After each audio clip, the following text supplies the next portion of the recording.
నమస్తే welcome to A1 TV Telugu news updates చూద్దాం.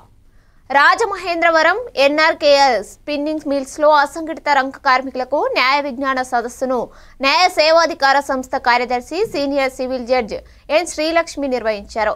NALSA పథకాలు, కార్మికుల హక్కులు, ఈ-శ్రమ్ రిజిస్ట్రేషన్ అవసరంపై అవగాహన కల్పించారు. అనంతరం రెవెన్యూ, పోలీస్, ట్రాఫిక్ శాఖలతో సమావేశం చేసి డిసెంబర్ 13 జాతీయ లోక్ అదాలత్లో పెండింగ్ కేసుల పరిష్కారానికి చర్యలు వేగవంతం చేయాలని ఆదేశించారు.